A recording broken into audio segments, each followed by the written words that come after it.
Welcome to the Virginia is for Laughers podcast, brought to you by X2 Comedy. If you're looking to get more out of your Shenandoah Valley experience, then this is the podcast for you. You'll meet interesting people, the comedians that perform here, and find out more about what you can do and see. Whether you live here or plan to visit, listen to explore what helps make up our unique slice of heaven. Now here's your host, Dawn Davis Womack. Hello, Laughers. This is a super exciting episode with a special X2 connection with today's guests. We have brothers Jake and Tanner Johnson from Pure Shenandoah. Born and raised like their hemp here in the Valley, they are creating the best CBD products with a true seed-to-sell company. Once quarterbacks for my NFL son, Landon Turner, these brothers now lead an expanding team that started with the vision of utilizing the entirety of the cannabis plant to bring a sustainable and carbon-negative future.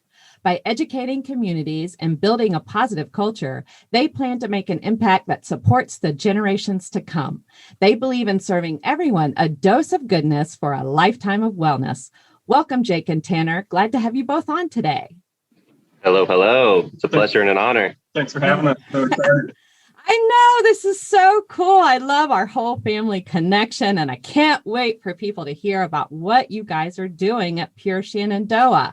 Yeah, it's a great opportunity for us, and thanks for having us on. You know, it's been a little bit since we've caught up, and this is an awesome way to kind of do it and express ourselves. So thanks for having us. Absolutely. It's going to be really fun. I have to say, I got to start with one of the common misconceptions that is out there about hemp, because I've had them, and I think our listeners would want to know it too. What is the answer to this question?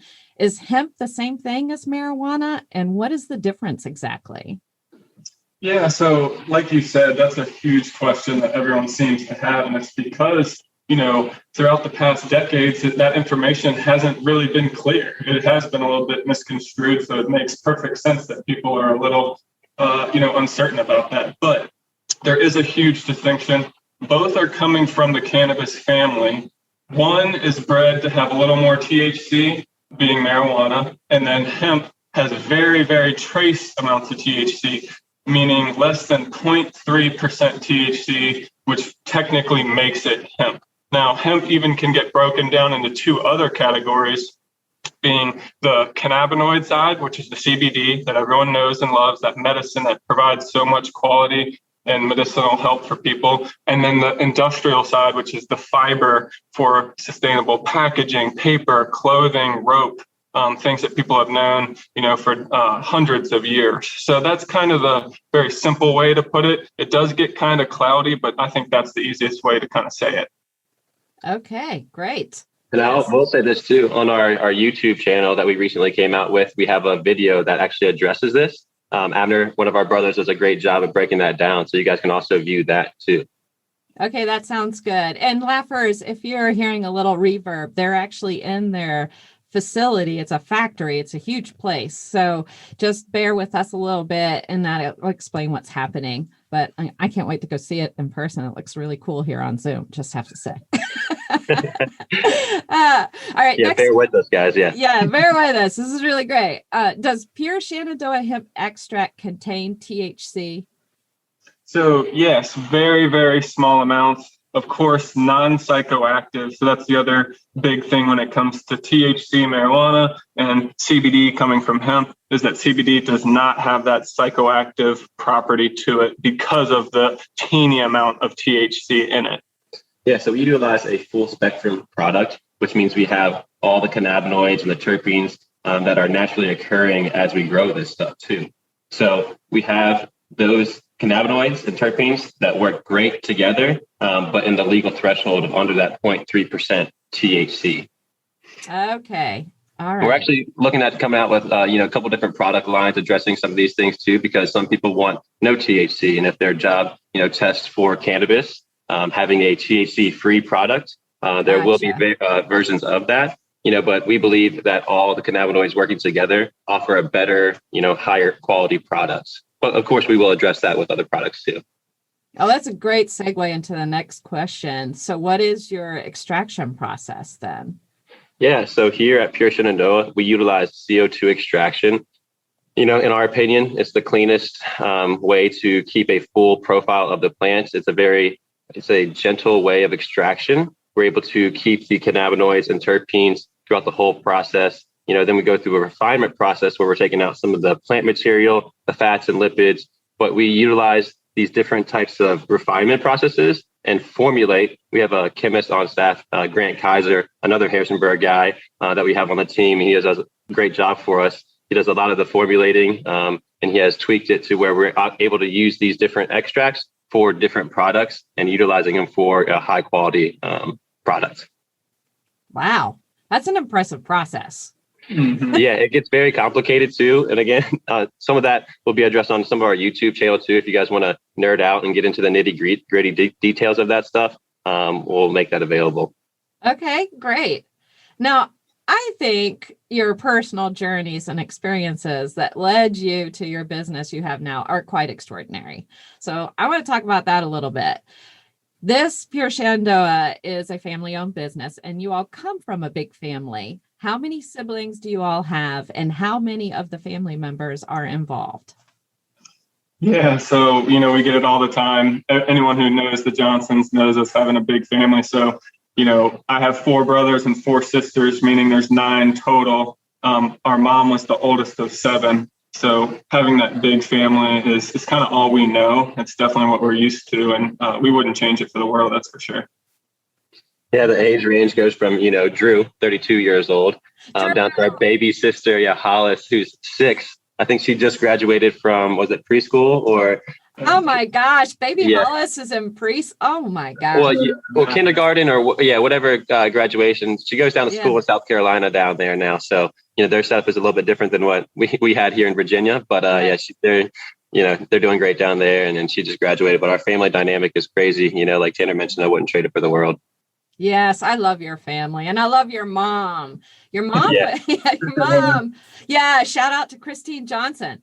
big shout out, right? Yeah, big shout out. She's an entrepreneur, and she used to co-own University Outpost with your uncle. So you all grew up helping with that family business. What did you learn from that experience you feel has had the biggest impact on how you run your business now? Yeah, so for me at least, kind of seeing what it takes to get things done. The lights, when they're out, that doesn't mean work stops when you're an entrepreneur and when you're the owner of a business. So to overcome challenges and understand that it all comes down to you and what you're able to do with your team, is definitely what I kind of took away from what my mom did. She would always just do whatever needed to happen. And I think that's something that changed me for the better. Yeah, I think same for me, just that go-getter mentality that our mom did. She was pregnant for 7 years of her life, if you do the math, with 9 children, and then also getting into the business and doing, again, whatever it takes. And then that team dynamic between, her and our dad and what we had to do for the family. We all did a lot of babysitting. Maybe our house was a little bit messy, but gosh, we got along, and it breeded, where we are today. And, we're super thankful for that.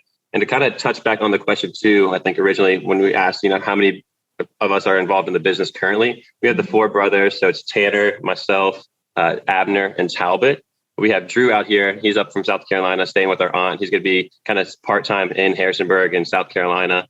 He's been doing our landscaping for the summer, so he gets on our 0 turn. So he's getting involved a little bit. Skylar is up in Richmond, Virginia. So she's going to be, helping us here and there. We're trying to get her down to help in the retail front that we're going to be coming out with here soon. So as many Johnsons as we can get involved, we're definitely pushing for it. And then, of course, when our family does come up from South Carolina, they'll help on the farms, transplanting. So everyone's lended a hand, of course, their minds and, helping, encouraging positive mindset. So in that aspect, everyone's involved. I love it. Now, I mentioned our personal connection in the intro. Both of you were quarterbacks at Harrisonburg High School and teammates with my son, Landon Turner. Do you feel your early leadership experiences then have played any role or influence on the team you are building now? And if so, what ways? Oh my gosh. Yeah. So, another shout out Coach Sarver and the whole Harrisonburg High School coaching staff when we were going through. I mean, that culture, that team mindset, there's no individuals, we couldn't wear a different color, anything, socks, whatever it was. We were all a team. And, that goes hugely into what we do here at Pure Shenandoah. We rely a lot on our teamwork. communication, a buy-in from everybody, because this is a startup. We have a bigger picture of where we want to get to. Everyone's underpaid. We're getting our hands dirty, overworked, and we love it. It's the challenge that, many businesses have, and, we want to be here to stay. So that team effort, that culture that we're trying to breed, definitely reflects from what we learned in, football with Coach Sarver. Then, always having that sense of security from our blind side with Landon protecting us. So that was always a reassuring factor of that. Yeah, and just to go off on that a little bit more, like Jake was saying, there's so much when you work with a team like that, and especially football too, because you develop a brotherhood and you really have people's backs, and you develop relationships that will just last forever. And that's kind of what you can incorporate into a business too, if you do it the right way. I think it's harder to do in business just by the, the overall system and stuff like that. But I still think, even in football, when you lose a game, there's something to learn. There's something to gain from that. You're still getting better. And that same stuff applies to business. Maybe something didn't go all the way the right way this time, but what did we learn? How are we getting better, and how are we growing? Because that's all that really matters with this. Yeah. Every time you play the game, you're still winning. Mm-hmm. Yeah. I love that. We got a lot of Harrisonburg guys that graduated from Harrisonburg High School and then went on to do a couple of other things. So that dynamic is awesome. As we go to expand, this could be our foundation group that, breeds the culture that we're going to have for, the remainder of the business. Yeah, I think that's great. It's so neat that you played football in high school and now put a team together then. And we went all the way to states and should have won that, but we won't get into that right now. Yeah, we won't get into that's another whole story. We can go in on that. But I think it's really special that a lot of those teammates are now a part of this business and this team. That's really exciting. Now, you both graduated from JMU. What were your degrees in? So I graduated in 2015, intelligence analysis with a minor in economics. So actually that major was fairly new at the time. They have a national security concentration and a business kind of concentration. I went, lean towards the business side of things, but it was all about analyzing things and looking at systems, which is totally like the coolest thing in the world, if you ask me. So I really liked that major overall. And I think that I get to use it, every day, which is, it's what your brain does, is analyze. So learning how to use those techniques to, gain that information, turn it into knowledge and then into wisdom, that's what it's all about. So. Great. And Jake, how about you? Yeah. So of course, I was a big sports guy. So led that way in college. I was sports recreation management with a business minor. And now here I am a cultivation director at Pure Shenandoah. So I've gotten into this ag side of my life, post college, but I've always had, experiences in the garden with my grandma, doing some stuff like that. I've always had a pleasure of row crops, just seeing it. I actually was playing Farm Simulator on my Xbox before I was getting onto the farms, so I've always just had this. Yeah, it's pretty fun. I would hop onto the Xbox. Oh gosh, it's pretty realistic too. So I learned a lot about equipment on that side of things. I say city boy, but we're Harrisonburg, not too major city, but right in Rockingham County and the surrounding area, all the different ag that exists, from the poultry to dairy to the crops. My life has been expanded a tremendous amount on that side, learning about the cultivation stuff, which, I moved out to Oregon and then had some experience on a cannabis farm out there, kind of brought that back this way. Yeah, you did. And that you brought that back. And how did that experience working with the cannabis farmer in Oregon impact what you're doing now here with Pure Shenandoah? Yeah, so gosh, key, very key. And, moving out west to Oregon where cannabis was legal, that was a huge culture shock for myself. Of course, being from a big family and, being responsible and not being able to, put off cannabis, what that meant to my family. They didn't support cannabis necessarily, not necessarily support. They always supported us, but what cannabis, had in the negative stigma, the negative light that was associated with it, and breaking that, going out west, and seeing people my mom and dad's age smoking cannabis, talking about eating edibles and having an awesome experience, holy crap, this is a side that's going to eventually open up, right? This is on the west, but it's definitely going to come eastward, and it's only a matter of time, right? So then when we were kind of looking at the hemp laws, we figured out, okay, this is our segue into the cannabis industry as early as we possibly could, then expanding onto where cannabis is here in Virginia. We're pushing a recreational program. There's a medical program that exists here, and of course the hemp program. So for us, July, there's going to be open up for, personal consumption, the growth of 4 plants in your home. So we're pushing, cannabis to a forefront, and we're excited to be part of the industry. Yeah, that's incredible. Yet the whole different thought process is coming this way. Mm-hmm. Yeah. And I'll kind of just say, the feedback that we've gotten a lot, and when we end up talking to end consumers or anybody in the industry, we end up talking to them for 20, 30, 40 minutes kind of about, what cannabis can do and how it can benefit their life. It doesn't have to be something that you have the recreational effect from, like the alcohol. You have the medicinal side to it, and that's actually treating ailments and doing wonders for people, right? So for us to be able to bring that here to our hometown has been a blessing.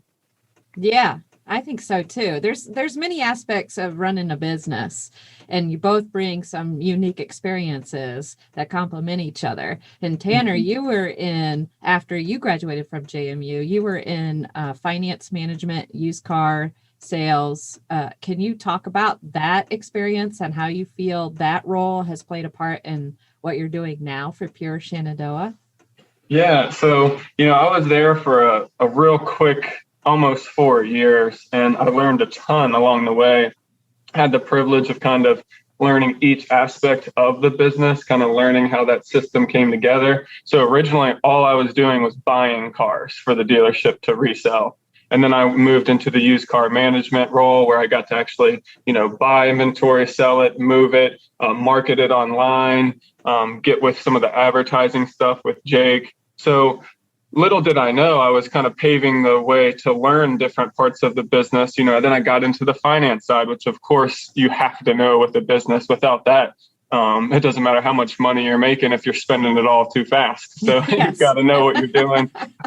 In a simple way then of saying everybody's going to be way underpaid. Exactly. Okay. So yeah, it was a tremendous side to learn just the business, but then even on top of that, anyone who's been into a car dealership and bought a car, you see all kinds of different people who buy cars. It's not like this person comes in to buy cars. Everyone buys cars. So seeing so many different personalities and learning a lot of different people's backgrounds and, even going into their budgeting and how they're trying to buy this car, I just learned so much about how people look at the world differently, I think. And it was really cool to see that too. Yeah. So what is your title then in Pure Shenandoah officially? Yeah, so I'm actually the CEO. So, all the brothers and really the whole team, we work so hand in hand. But, I'm like the main point of contact and kind of do a lot of that stuff, organizational kind of side, and lead the sales team for the most part. But yeah, it is a tight knit group right now, being, 9 guys deep, but having basically 5 different businesses vertically integrated. We're spread very, very thin. And it's challenging, but it's also fun for that reason. We get to do a lot of different stuff. So when you kind of talk about titles, we don't typically talk about those, talking to each other, mainly because it's just whatever the job is at hand and let's get it done. So, but I would say too, as we've expanded, it's opened up and kind of put ourselves into different roles that, we have our focuses, right? Because, communicating all the different tasks that need to be done is definitely difficult, right? And then having kind of our own lanes on how to make sure everyone's getting done what they need to. That's been a huge thing too. So we've all kind of fallen into our roles, and then, we're expanding really quickly. So it always kind of changes and morphs. And then we'll get into a farm season and it'll change the dynamic. So it's a wonderful challenge that we get to, express and expand and have all these different types of things in our lives. Yeah, it does change your schedule because third time's a charm. We rescheduled. This is the third time, but because of what you just said, the reason we had to reschedule is that it was great weather this week, and you were planting like crazy, Yeah, if we were getting acres of industrial hemp fiber planted, a big part of our business this season and a big part of our expansion is getting into the fiber side for, the textiles, the paper products, the sustainable packaging stuff that Tanner had mentioned.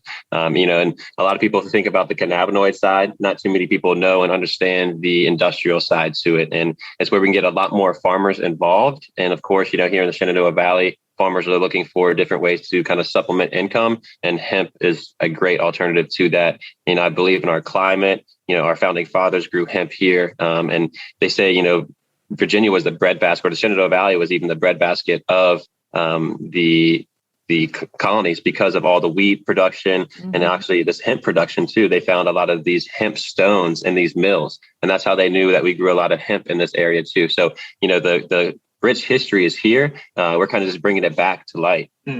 I did not know that. And on top of that too, right? Like not many, like Jake was saying, everyone knows about the cannabinoid side of things. It's what everyone talks about.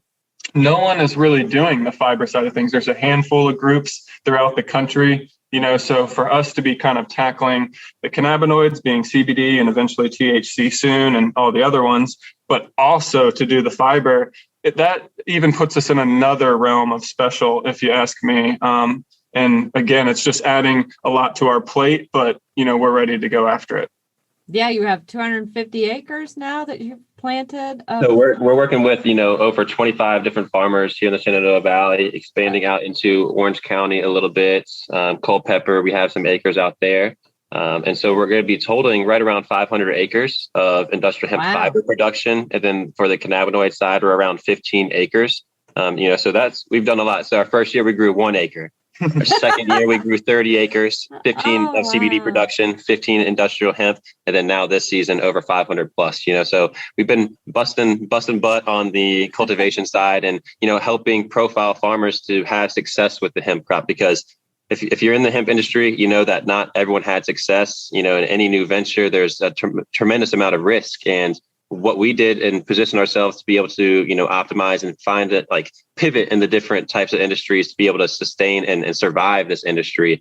And it's not been the same for everybody. And a lot of the times the farmers were the ones getting kind of screwed in this situation. So we're having to not even break the stigma of like the cannabinoid side, but the industrial side of how to make a profit with this crop. So, we work hand in hand with these farmers, and it all depends on these farmers to have success for us to be able to push these cultivation side to where we're producing the hemp as sustainably as possible and the abundance, right? Because we can replace a lot of different industries and products, but we have to be able to produce this stuff on a large scale. Right now, we import all of our stuff from, typically to the Netherlands or France or Germany. These people have, hemp program that's been going over for 20 years now. So we're learning a lot from them and how to apply it back to what we have going on here in the States. And again, we've kind of lost our industrial lineage and culture here. So we're just trying to bring it back. Right. Yeah, I really like that. This is a good question then. Oh, at least for me, I think people would want to know more about this too. This vision expansion of the industrial side and the hemp, was that the original vision of Pure Shenandoah? And was that inspired by you, Jake, or you? It's a great question, but Tanner's going to. Yeah, and I think I feel like we kind of were taught in school a little bit about hemp, like rope and some of that stuff. So you kind of heard about it. At least I did. That's when I started to just think, okay, it's a plant that grows so much faster than a tree, but we're using the tree anyways. It just seemed a little bit funny. And this was just in high school, but you kind of flash forward and we're in 2014 and they're opening up, the laws for universities to grow hemp. And they really thought people were going to go the industrial route. And what ended up happening is people were looking more at the CBD production of it, especially as 2018 Farm Bill hit. Everyone jumped in and went right into CBD. So we kind of thought, just how the government probably did, that most people would go fiber first, then cannabinoid. So we kind of were looking at them at the same time. But even we fell into the CBD side of things, looking at the market, looking at the profitability, knowing that fiber was going to come pretty close to it, just not sure exactly when. Now we're talking, 3 years ago, but yeah. So your vision is kind of morphed a little bit over time from the original vision of the company. Yeah. Okay. And I think it's like a lot of the timeline, like all the stuff's like kind of up in the air. It's like, which one do we get to pull down next? And it just kind of depends on what's going on. This industry is special for that reason too. Changes day to day, Wow. Okay. So what do you see in the future, say 5 years from now? And what do you? Yeah, well, I see a crap ton of industrial hemp fiber being grown, side by side to all these cannabinoid products being produced, and the future of where cannabis products are going to be, there's going to be one-to-one products. There's going to be inhalers. You don't have to just smoke this stuff. You're going to be able to eat it. You're going to have a multivitamin. It's going to be a quite awesome industry as we push it into, where it can be. The research to development hasn't been there, but now that it's opened up completely legal, that's really going to be unfolding in the next 5-10 years. And of course, when the industrial hemp side of it, identifying what sustainable and what other types of recycled companies can switch into hemp and have success with that. Mm-hmm.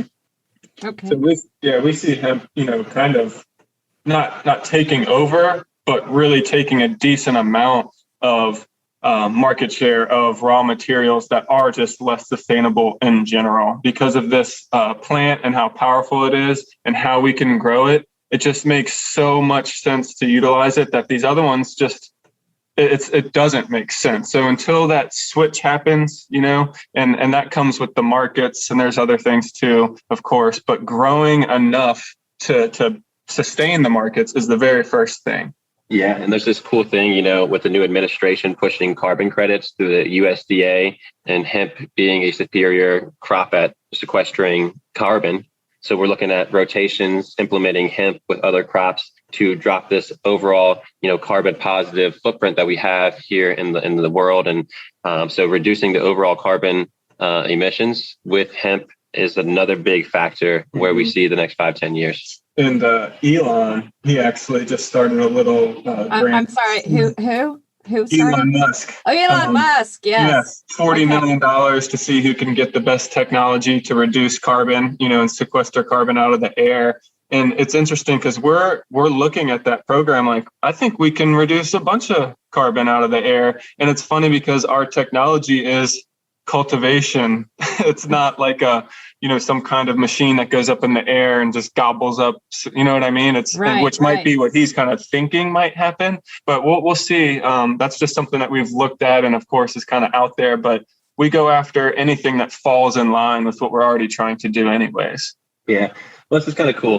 Hemp kind of just brings us back to the basics of, treating the earth right, treating your body right to ultimately, have that health, right? Because that's what just hemp promotes, and identifying a sustainable way. There's sectors that are carbon positive that we can really kind of attack and see, how can we change that approach, So, and not to mention, the average age of a farmer right now is 55 here in Virginia. So we're going to see a lot of farmers and a lot of younger farmers kind of getting into this stuff, which I have a huge passion for cannabis. And that's kind of what got my foot into seeing, how corn or soy trades and how many hay acres are produced and how do we get that stuff in? So it's been awesome for me to learn that. And I think, a lot of people are going to want to understand that too. And there's going to be tremendous potential with this crop.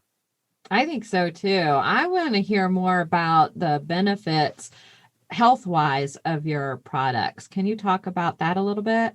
Yeah, of course. And probably my favorite thing about CBD is that there is a product for everybody, so maybe you don't have something severe, maybe it's more subtle. There's typically a product for you, and I'll kind of go over that here in a second. So basically we have a couple of different ways that you can actually take CBD. Some people know of them, some people don't. So I'll go through them a little bit slower right now. But CBD oils, you've got CBD topicals, and then you actually have CBD smokables too. And people hear the smokable and they're like, you can smoke CBD? That's strange. I thought it was a medicine. And medicine and smoking, do those go hand in hand? Mm-hmm. Maybe not, but in this case, they seem to. And it depends on everybody's preference, right? We've got a lot of people who smoke a lot of tobacco and want to wane off of it and get on something that's better for them. And they lean towards our CBD smokable products and see that they have a ton of benefits. Smoking a product going in your lungs, you have so many blood vessels, you absorb that CBD very quickly.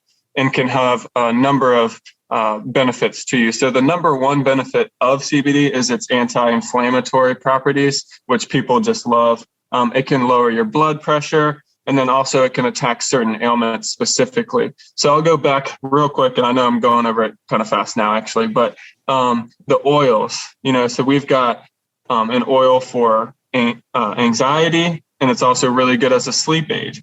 Especially with this darn virus going around, everyone seems so stressed or they're having trouble sleeping. So that has been our most popular oil so far, and it's very beneficial. We've got one for general aches and pains. As you get older, your body just starts to wear down. This really helps get through the day where you don't have to worry about that pain and lets you get out and do things that maybe you weren't able to beforehand. Or if you were taking medicine that actually had negative side effects, CBD doesn't have hardly any. So you can get this relief and benefit without paying any consequence down the road. And then also we have products for like the focus side of things. So that would be the Energize CBD oil. It does really good with focus, reducing brain fog, and people actually use it too as an antidepressant. We've had a couple people call in and say, hey, I have a hard time getting out of bed to start my day. And once I started taking that oil, I ripped the covers off and I'm ready to go. And that's what keeps us going big time. It's the feedback from our customers and clients who just say that this is game changing, life changing, answering their prayers. So again, these products, they come in a number of forms, strengths. Everybody's different. It does take a little bit of trial, but like I was getting at originally, there is a product for everyone. If you ask me, even someone who thinks they're completely healthy, if you're working out a bunch, you might be a little sore. We've got products for that, So sometimes the results are a little subtle, but other times, again, life-changing. So very, very cool on that front. I'll touch on some other stories too, arthritis being a huge factor in some people that work in factories, their hands would be bound up by the end of the day. And she was like wiggling her fingers and then now I'm like this, and the pressure washer guys that, have the handle in their hands for a very long time and it gets cramps, right? So then he'll rub it on there and he's like, oh my gosh, life changing. And as Tanner mentioned, those are kind of the stories too that push us to keep going, right? Because, hearing the people benefit from, some of the products that we pour so much love into is amazing, and so we'll keep getting better. We'll keep refining our products. We'll keep refining our cultivation technique to keep producing that dose of goodness for a lifetime of wellness. Dose of goodness for a lifetime of wellness. We all need some of that. Right. So I love the benefits that you just, shared with us. They're immense. They're immense. Yeah. And we just encourage people, and what we do too is do our best to educate, to learn more about it and how it can have, benefits for you. And of course, start off low and slow. If you you haven't used cannabis, you don't use it very often, identifying, what a good dosage is for you, right? And so, we're pushing our standards. We've recently reached dietary supplement. We have a tag, Virginia's Finest. Everything's grown here in Virginia and processed through our facility. So these types of things are major, and that's what screams quality from us. I love it. That's really great. And then the other side of the business is going into this hemp fiber for the sustainable products, and that's where you're working with other farmers, or farmers can work with you, correct? Yep. Okay. So if there's a farmer out there listening who's also a laugher and they want to figure out how to partner with you, what can you tell them in terms of? So that's right up my alley. As a cultivation director, I've been going out to tons of farms in the valley, identifying what their overall situation is, from how many acres, what they currently got going on, what their current lifestyle is. Do you have two jobs, or what do you do? And how can we implement, a hemp crop to supplement at least some type of income on this farm, right? I want to see farmland and ag bump back, right? So I want people to keep their farm. So whatever we can do to help them have success, it's not cookie cutter, right? It's going to be different for everybody, right? So identifying the different types of things that they can have success with and just optimizing their current operations, and again, supplementing with hemp. So reach out to us, and, you'll get on the phone with me at some point, and probably I'll come out and visit your farm. We like to keep it very local. As we expand this thing, we'll have different processing facilities for acres that are over 100, 200 miles away from us. When on the industrial side, when we're moving that many pounds of bales, transportation is a huge factor, right? So being in a close proximity is one of the biggest things. So if you're in the Shenandoah Valley and you have some acres and you don't necessarily know what to do with it, definitely reach out to us. We'd love to connect with you and figure out what we can do. And we're, as we talked about earlier, we're in the planting season right now. So a typical season, from like May until September, October, were some of the cannabinoids. But for the industrial hemp fiber specifically, we're from May to about end of August, right? That's when we want the stuff to dry in the field and in our area. That's when stuff is able to dry out and you can make either good hay or good hemp out there, bale it up and get it ready to be stored for processing. Wow, that's really great. The farmers out there, you need to call these boys. Please do. They're men now. Yes. As we wrap up here, can you tell the Laughers now how they can follow you on social media and get in contact with you? What's the best way they can do that?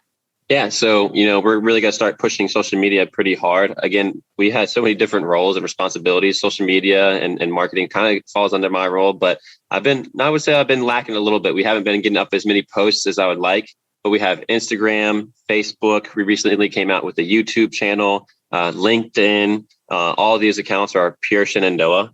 So you can either follow there, go to our website, and we'll have ties to all of our social media as well. But yeah, definitely give us a follow. We always try to post as much as we can, the cool things that we have going on and, anything that pertains to the industry or cannabis just in particular. So definitely give us a follow.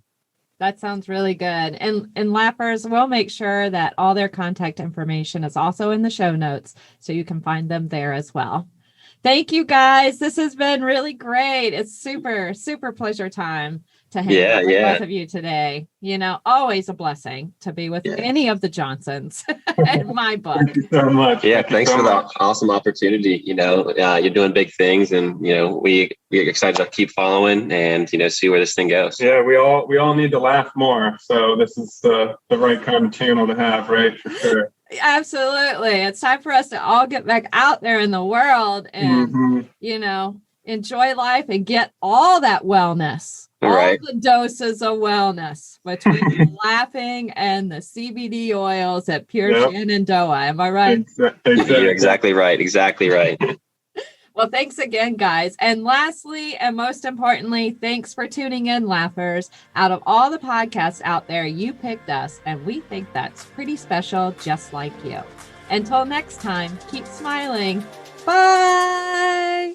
See you guys. Thanks for tuning in to this episode of the Virginia is for Laughers podcast, brought to you by X2 Comedy. We'll be dropping a new podcast every Wednesday at 4 p.m. Eastern Standard Time, so check back for another uplifting episode. Come to an X2 Comedy show or let us bring a show to you. To find out more, head to x2comedy.com. Be sure to share us with a friend. Until next time, cheers.